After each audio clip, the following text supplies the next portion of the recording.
guys, it's Mitch. How's it going? Alright, we have spent some time on the Wildcats X-Men crossover of 1997/1998, and it's been kind of a mixed bag so far, usually with bad writing, usually with art that is skilled but flawed, but has some very interesting talking points around it.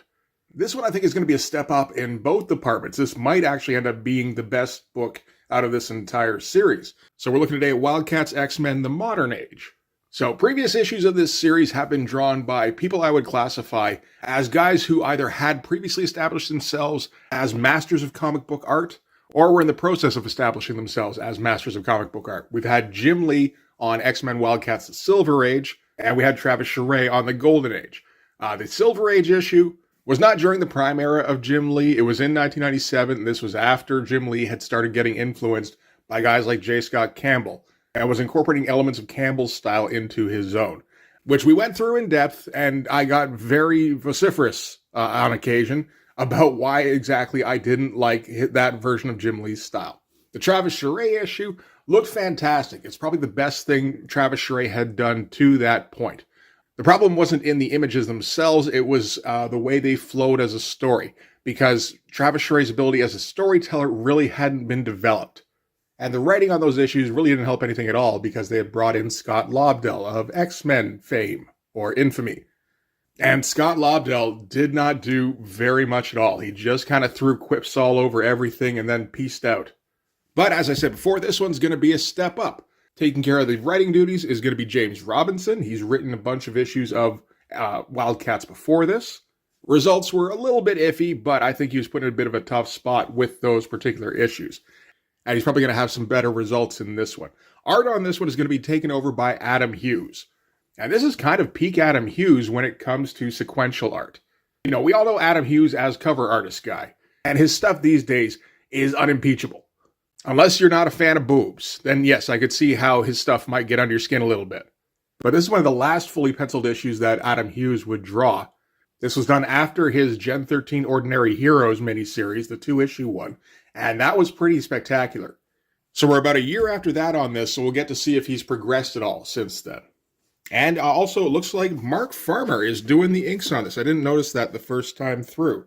So that ought to get things looking just a bit more slick.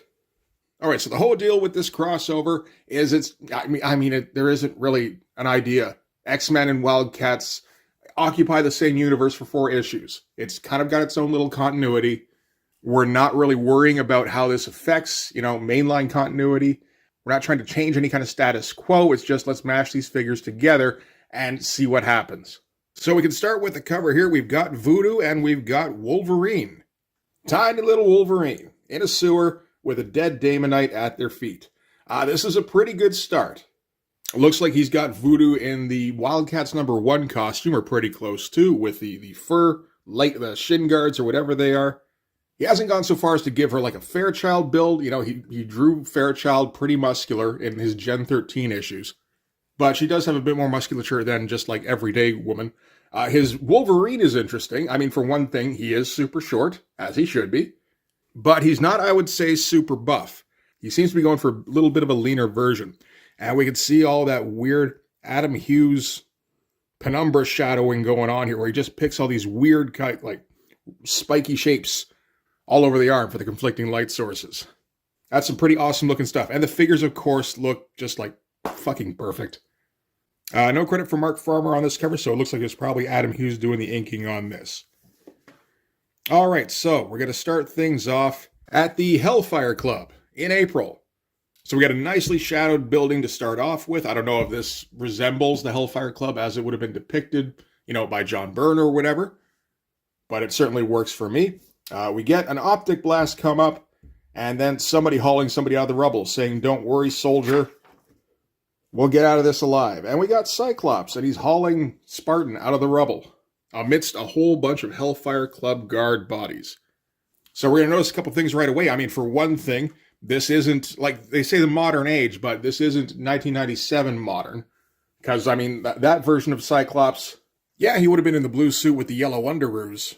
But he also would have had yellow belts all over that. He would have had his hair out. He would have had all sorts of flair going on. Also, it seems to me As though Adam Hughes has really been digging on what Chris Sprouse is doing around this time. Because the figures, this is kind of a Chris Sprouse posture for one thing. The face, though, is like straight Chris Sprouse, where it feels like he copied Chris Sprouse's techniques exactly. Looks great, and I mean, it fits with his figure. And, again, that awesome shadowing all over Cyclops here. Getting a whole bunch of black in the figure. That is gorgeous looking stuff. Spartan's looking all fucked up. He's got an eyeball hanging out of his head and everything. We can see here that Adam Hughes doesn't generally go for the over-rendering. In case we'd forgotten, he does try and keep the textures on the skin fairly naturalistic, so when Spartan is completely limp like this, none of his muscles are flexed, there's no muscle definition. That said, he seems to take liberties when he's got somebody in like a blue bodysuit, and he can shadow all over everything and stand out the muscles. It's a good technique. But yeah, we can guess from this, and from the fact that we got Nightcrawler on the opposing page here, and from the fact that we're dealing with the Hellfire Club and this particular brand of Hellfire Club guards, that the modern age in this case refers to the era of the new team, the giant-size X-Men team. But this is specifically in the point of time just before Jean Grey becomes Dark Phoenix. Which is a good choice, I think. I mean, that's an iconic lineup that you can pick from. With all sorts of dudes who hung around for a long time as X-Men and really cemented themselves in X-Men lore. You can argue on the 91 and later version when you mix in Jubilee and Gambit and Bishop and all of them. Or if you're going 97, I don't even know who would be on the team at that point. And honestly, that mix wouldn't be as iconic as being able to throw in Nightcrawler, Storm, Colossus, Wolverine, Cyclops, Jean. But the only thing you're missing out on really is Rogue by picking that particular era, but I think that the lineup you got there is as good as X-Men really ever got. So from this shot, great fucking shot, like full on splash, great looking figures, all of that. We're going to cut to about 2 months earlier. So the deal here is that a mutant child has gone missing and the X-Men are investigating. And Nightcrawler is acting as kind of lead scout. And he's hanging from a tree by his tail and he's freezing his balls off.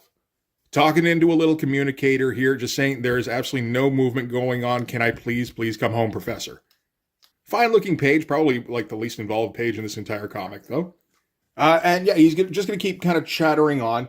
This isn't Scott Lobdell chattering though, where it feels like he's just kind of filling space.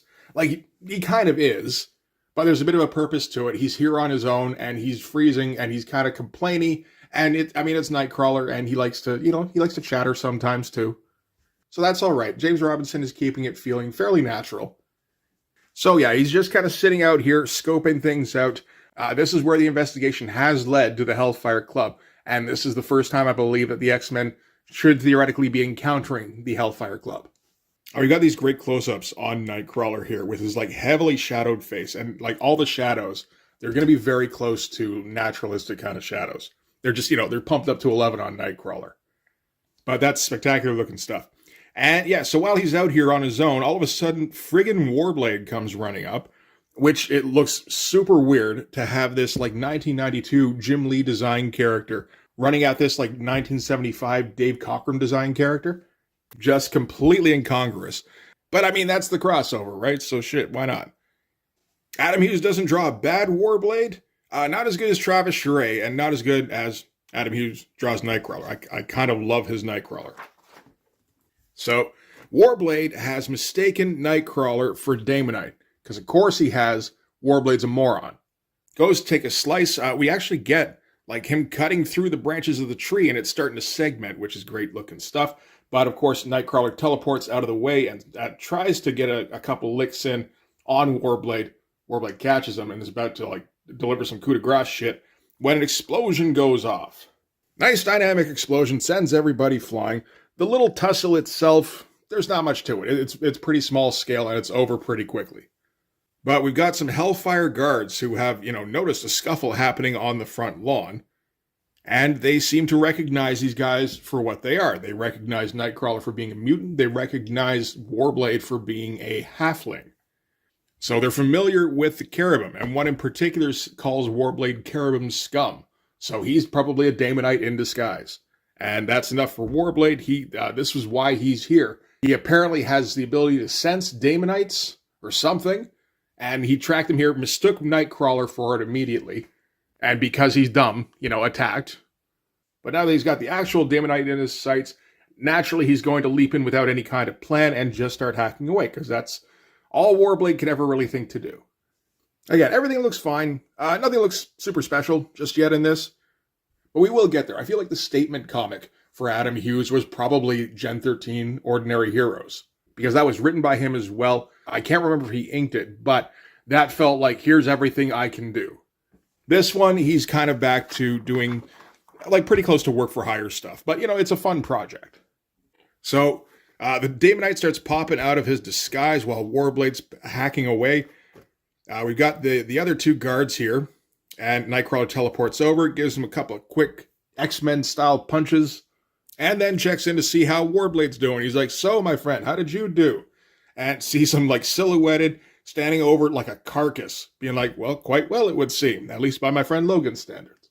And Warblade's standing over the corpse, being all broody, and then all of a sudden, there's rumble of thunder, and, I don't know, Nightcrawler gets wet, and Warblade seems to disappear, maybe because Void teleported him away. That seems pretty likely.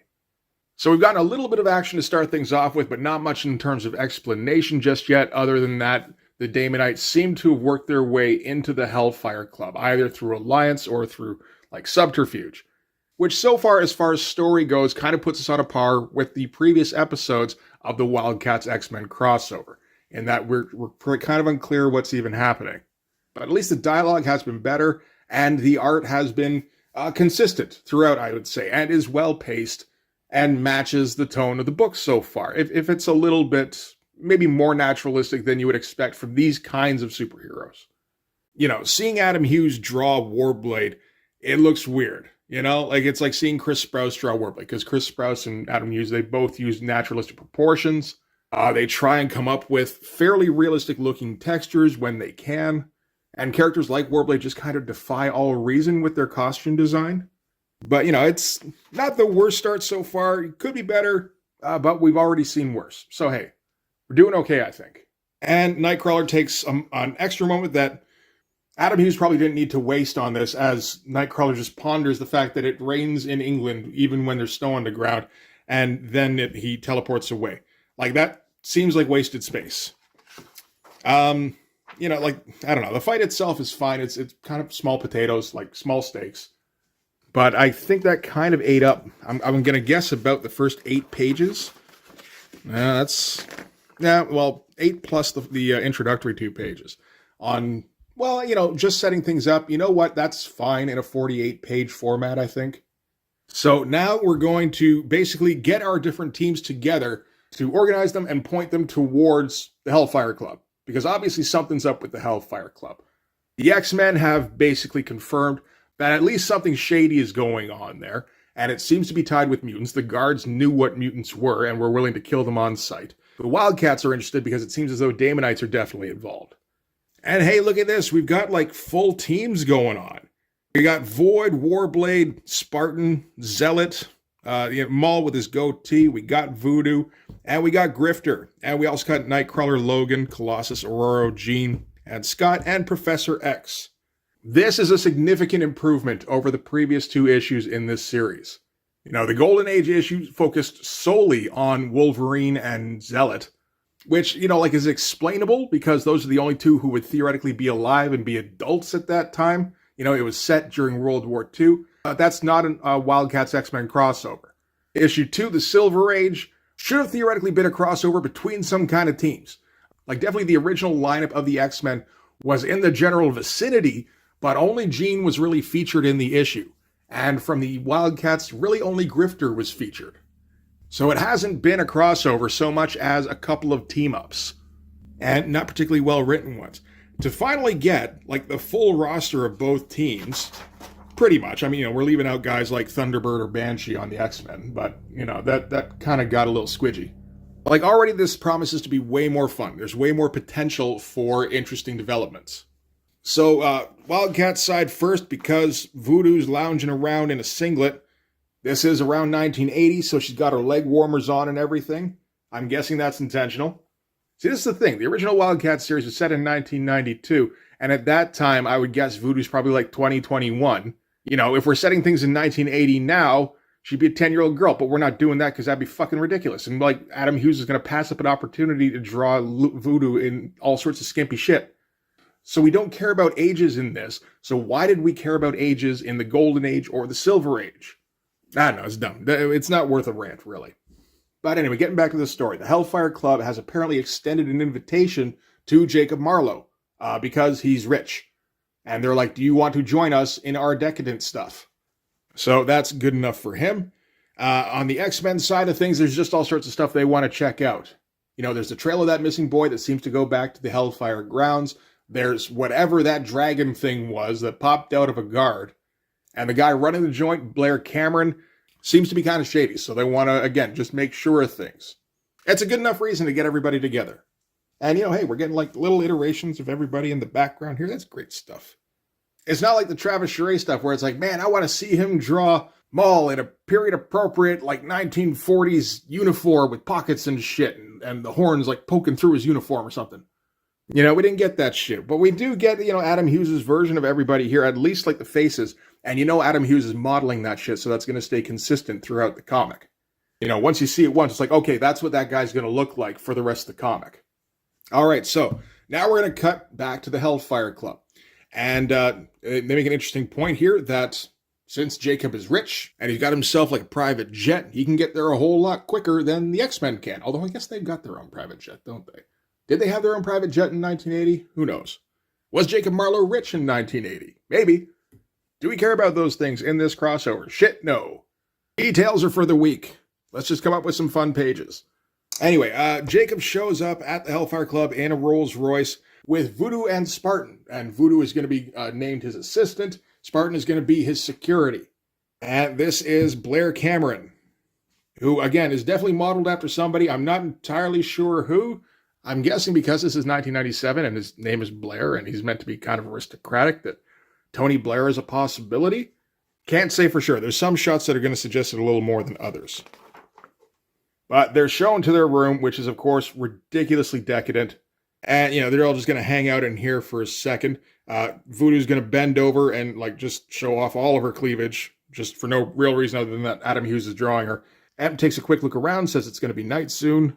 Z and W will be about, so Zealot and Warblade. And meanwhile, Spartan is scanning around the room and says, you know what, it's not really safe to say anymore, sir. Indicating that there's all sorts of security bugs in there. All right, from there, we're going to cut outside the grounds where the X-Men are just kind of waiting around because their mission is much more covert. It's much more like a spy mission. Basically, Wolverine and Nightcrawler are going to sneak onto the roof here and just, I don't know, see if they can find some shit. And the other X-Men are going to hang back until they're needed. And then when they're needed, they swing in and they, you know, get much more loud. And hey, we get like full figure shot of Jean Grey here in her Phoenix outfit. That's great looking shit. Adam Hughes doesn't go super heavy on the cheesecake aspect of it or anything. It's just like almost a character design, but it works in context with the image. So that's great. Also, nice job on Cyclops in the background here, where most of his costume is kind of blacked out, like silhouetted, except for the yellow stuff, like his undies. All right, so now we're cutting to Wolverine and Nightcrawler. Wolverine in his, well, post-Dark Phoenix saga yellows and browns. I think that's just down to Adam Hughes prefers that version. I'm with him on that. And they're crawling along when all of a sudden Wolverine recognizes a smell he hasn't smelled since, like, World War II-ish. And that's when a couple of Hellfire guards spot them on the roof. But they don't take shots or anything because they want to keep things quiet. So they're just going to go hand-to-hand with them. Which Wolverine, of course, is more than happy to do. And, you know, pops the claws. Maybe too naturalistic a pose here, honestly. It ends up being a little bit on the weak side, but what am I going to tell Adam Hughes what kind of poses he could draw? I don't really think so. So Nightcrawler teleports. He's going to deal with the human guards. Wolverine is going to go headlong at the Daemonites. Adam Hughes seems to be kind of going out of his way to make Wolverine look fairly animalistic. Because, I mean, he very clearly can draw a human so that it looks very much like a human. And he can draw expressions better than just about anybody. So when, you know, Wolverine kind of pulls this monkey-looking face here, that seems to be on purpose. He's going to do that kind of thing a couple of times. And yeah, Wolverine leaps in, just starts slashing. Like, there's some lines here that kind of look reminiscent of Alan Davis. Although, Part of that is probably down to the Mark Farmer inks, because Mark Farmer was one of Alan Davis's signature inkers and made his artwork look spectacular. We got Nightcrawler punching dudes off of roofs. We got Wolverine finishing up with one Daemonite, lunging at the other one, and it gets pretty bloody by the looks of it. Another close-up of Wolverine, where it looks like straight up like, I think Adam Hughes is using chimps for reference, just with Wolverine. Just kind of leaning him a little bit in that direction to give him more of that feral kind of feel. But they've got the situation in hand. All of the Hellfire Club guys have been taken out. All the Daemonites have been taken out. Then Wolverine tells Kurt to look out because more Daemonites have come out. And apparently, maybe before Nightcrawler had a chance to get away. But they're dispatched quickly because Zealot and Warblade are on the scene.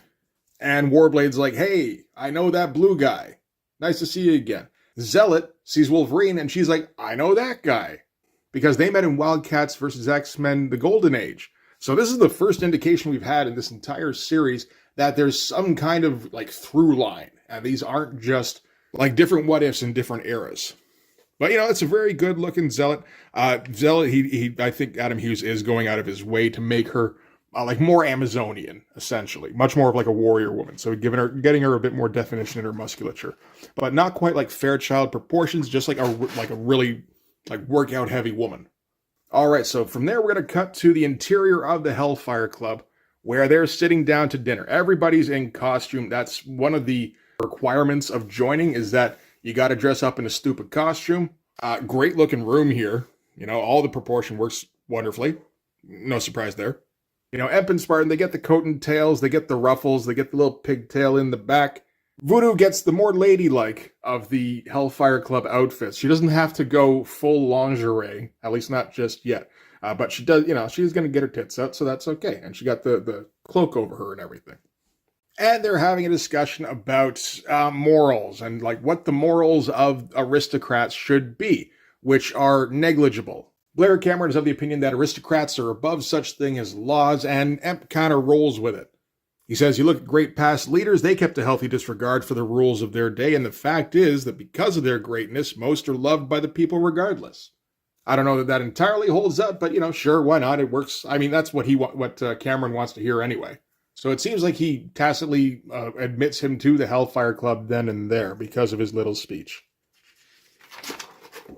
So from there, they're going to get escorted to their rooms in preparation for the next day. The next day, they're going to have some kind of hunt. Part of the purpose of that meal was to clarify that the hunt wouldn't be of any kind of animal. So tonight's all about getting rested up and, just again, wallowing in decadence. So Blair Cameron left Jacob with a couple of gifts to keep him warm for the coming night. So we're going to get Adam Hughes. He gets to throw in some of that cheesecake. That's one of the reasons we bought this thing, for Christ's sake.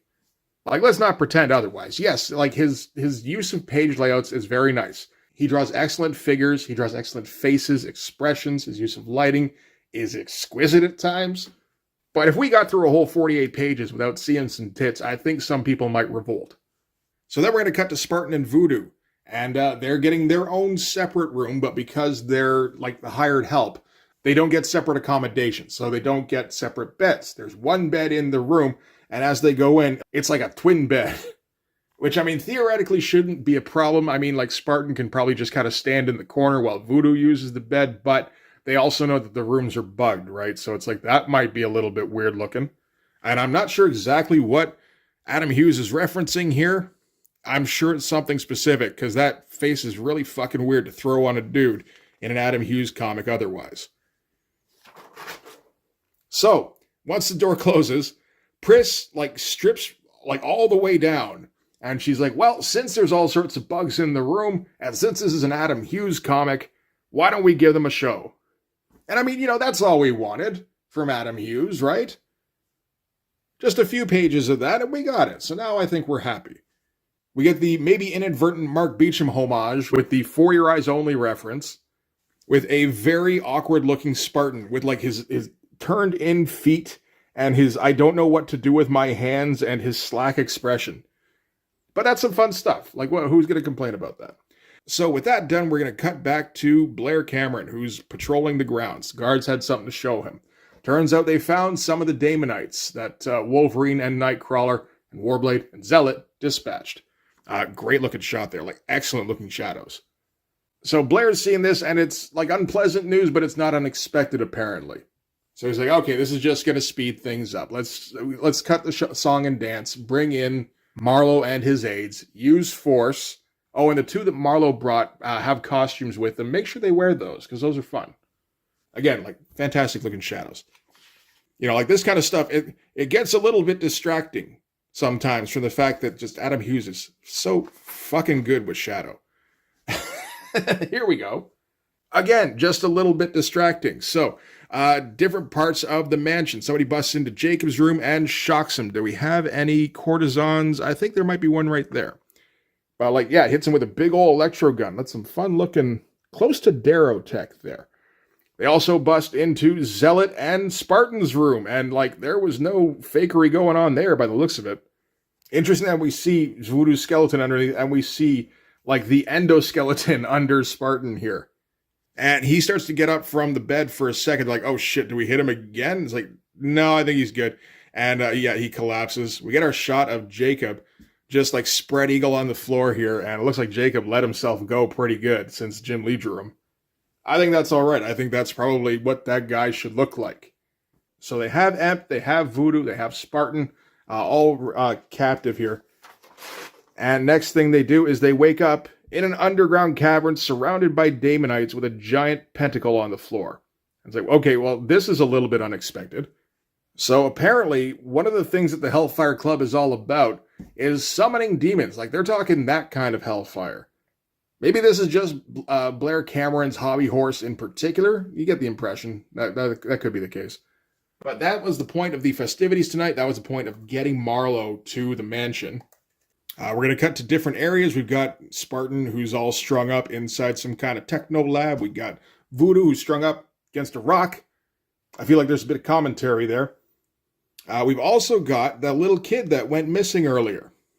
And apparently the whole reason for that is that, yeah, when they're summoning a demon, they're going to need to kill a virgin as well as an immortal. So that's what Jacob's there for, the immortal one. But yeah, so Blair Cameron, he's going to start up his ritual here. This is kind of the big exposition dump. So, you know, like there's not a whole lot of fun stuff for Adam Hughes to draw, really. But, you know, again, we got some fun stuff in the pages previous to that, right? Just a little bit. And hey, you know, great looking arm here as Spartan's all flexy, trying to get out of his bonds and, you know, trying to break free. So yeah, anyway, they do summon up like a Cthulhu-type monster, which I think was the enemy in Gen 13 Ordinary Heroes, or something along those lines. It looks very Hellboy-esque, though. Like he's going heavy duty with the underlighting here in a way that does kind of suggest like a Mike Mignola style. And that's when Spartan breaks free and he just starts blasting away at the Cthulhu monster here, which, you know, gets the Hellfire Club's attention. They start shooting at him. He doesn't seem too worried. And one of the guards is approaching Voodoo, but it turns out that this is actually Nightcrawler in disguise. So Nightcrawler to the rescue as the X-Men and the Wildcats, in a team-up, in a crossover, you would say, leap into action. And I mean, after the Golden Age and the Silver Age issues, this is like almost overwhelming. We got like fucking everybody in this spread. We got a gigantic shot of Wolverine. We've got like every single Wildcat. We got every single like X-Men from that era. That's fantastic stuff. And everybody, of course, has their own look. They're all modeled after somebody in particular, it feels like. All the figures are great. All the expressions are good. Again, when he gets a chance, he throws all sorts of shadows in the costume, get that great double lighting going on. That's excellent looking stuff. And we're going to get to see everybody do at least an attack. Because that's kind of what you're kind of stuck doing. Like, we're getting close to the end of the issue here. And we've got like 11, you know, characters here, not including Emp and Voodoo and Spartan. So like Storm is able to, you know, like shoot some lightning at a bunch of dudes. Like the Hellfire Club themselves and the Daemonites, they barely get any time to establish themselves as a threat. We don't really even know what the Daemonites are mixing with the Hellfire Club for, other than just they seem to want to mix with people. Maybe, you know, they're very social. Maul heads straight for the Cthulhu monster and gets wrapped up immediately. So Colossus tries to come in and help, but he gets scooped up too. So he actually didn't get to do too much. Storm manages to pick up both Emp and the boy. So they're out of harm's way, and Jean can fly in and actually take care of this Cthulhu thing. Zealot is just like hunting down single Daemonites and killing them one by one, because it's like, okay, well, this is the thing I know how to do. So, like, fuck all you guys. Blair tries to make a run for it, and Cyclops blasts the ground out from under him. Like, it's pretty good stuff. There's a whole bunch of action going on. We're popping dudes out of panel borders all over the place here, with Jean, flying across a couple here. That's great looking stuff. All the figure work is super fluid. We're not focusing too much on the shadow here, of course, because we don't want to start obscuring anything. We've had our moments throughout the comic, really, where, there's moments where you have dramatic shadow. Usually when people are fairly static and there's something dramatic going on. That's a helpful time for that. When you get into the action, you kind of want to leave that by the wayside. Just kind of leave it minimal in terms of the double lighting along the arms, that kind of stuff. But yeah, fun spread. Nightcrawler runs out of there with Voodoo in his arms and naturally steals a kiss for luck because it's Nightcrawler. That's what he's going to do. He's like a swashbuckling dude. And she's into it for a minute. And then he teleports out of there and she's kind of left gagging. She's like, great kiss. The aftertaste blows. Adam Hughes gets to do his goofy kind of cartoony stuff in there, which is fun. He doesn't always get a reason to throw that in, so it's nice when he does. Spartan and Cyclops, who are essentially the same character, get a hold of Blair. And now's when they're going to bring him to justice. And he's like, you don't understand. We got to get the fuck out of here. And, naturally, nobody's particularly interested in his point of view. And that's when Jean actually gets to do things. She was one of the two characters who was featured in WILDCATS X-Men, the Silver Age, and she barely got to do a goddamn thing. But now she's going to take down the Cthulhu monster on her own because this is Jean as Phoenix. She's kind of at that point where she's still in control of her powers. She's slipping a little bit to the dark side. There's a couple of hints here and there throughout the comic. But her powers are also as strong as they get while she's still, on the good side of things. So while she's frying this thing down, Blair has to explain, no, you don't get it. We summoned the demon, but he didn't get his sacrifice. He didn't get to feast on Emp and the boy. So that means he doesn't get to stay on Earth. He's going to be going back to hell. And they're like, that sounds like a good thing. And Blair explains, no, when he goes, there's going to be a vacuum, like a backdraft. And then everything's going to fucking explode. And Cyclops is like, okay, you know what? That's all I needed to hear. Everybody get the fuck out, like the creepy dude said. But fantastic shot of Jean here. Love everything about this. That's great stuff. Having her hair mix in with the flames and everything, having like the little sash thing just kind of blend with the boots, cutting out all the outlines, the holding lines. Excellent looking stuff. And then we get a big old explosion.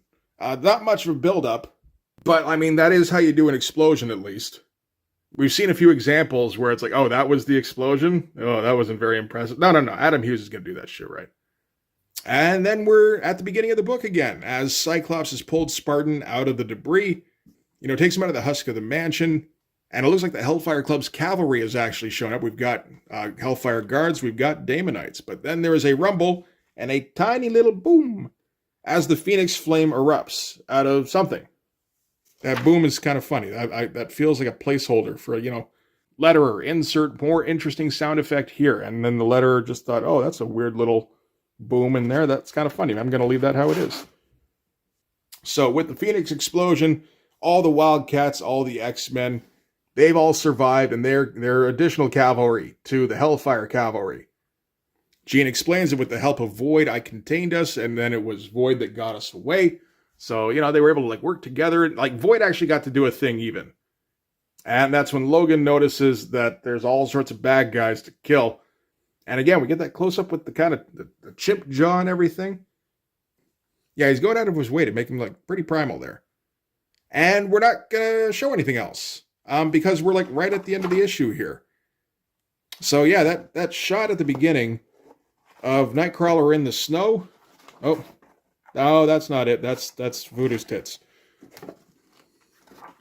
Yeah, this stuff here, where he's going with big shots that maybe didn't need to be big shots. And that page there, which seemed completely superfluous, feels like he could pace that a little bit better. But I'm not going to complain too much. This is by far the best issue of this series so far. So anyway, after all of that, all the X-Men and all the WILDCATS are kind of standing around. Oh, there are a couple of bodies. I mean, there's a Damonite body down here. I don't even know if there's any more, but I would assume that they just had a fight, and the Wildcats were more brutal than the X-Men. Yeah, outside of Wolverine. So again, it's a shame we didn't really get to see that, but, you know, this was our big brawl with all the X-Men and the Wildcats versus the giant slug monster. And a couple of guards. So, you know, I mean, that could have been, it would have been nice if that had been built up a bit more, but again, we didn't do too bad out of that. We got a thing here with Jean where she recognizes Grifter. And he's like, oh, I thought you were like ignoring me on purpose. Probably because I kissed you. That would have explained it. So again, actually keeping a little bit of continuity in between the books. I wouldn't have suspected it up until this point. I would have expected this to just be another kind of one-off adventure. So now they're just kind of comparing what the teams are like, how they've had kind of similar goals, at least up until this point, although it seems the X-Men were a little bit shocked by how bloodthirsty the Wildcats got at the end here. Which is kind of a case of telling instead of showing, unfortunately, because we just didn't have the room for those pages.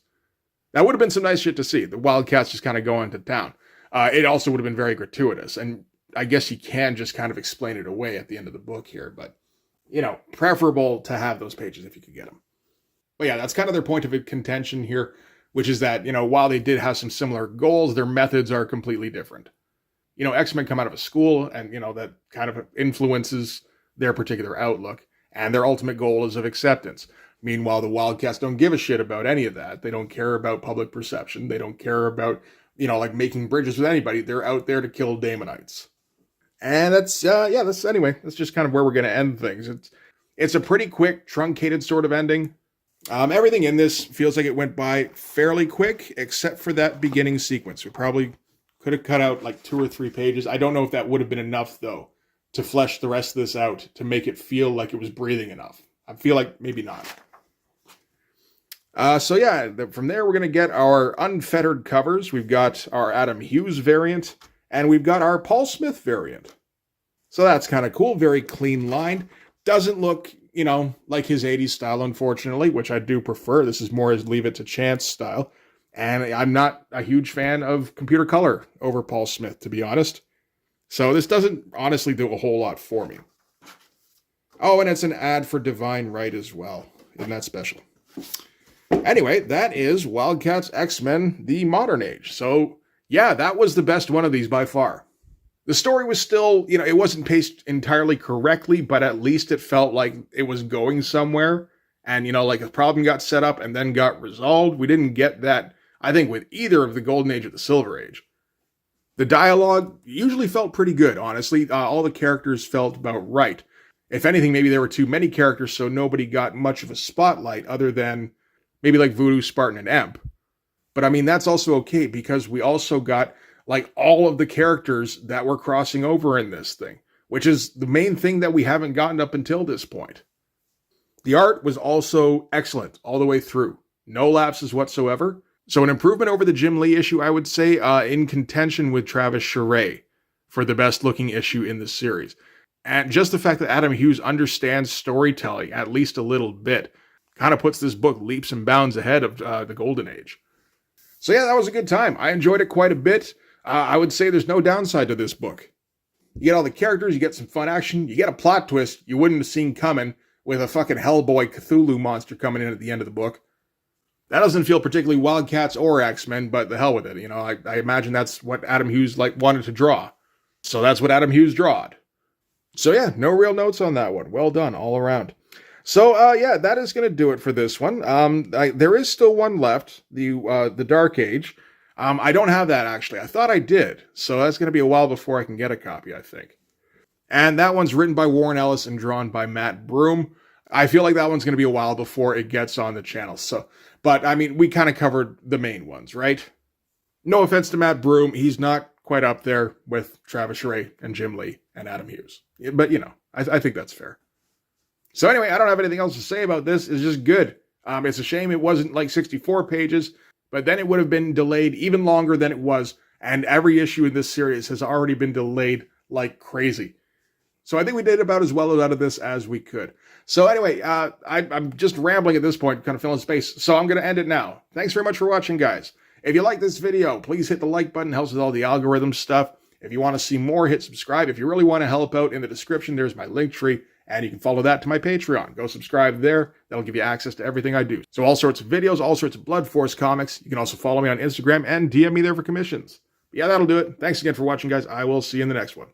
Bye-bye.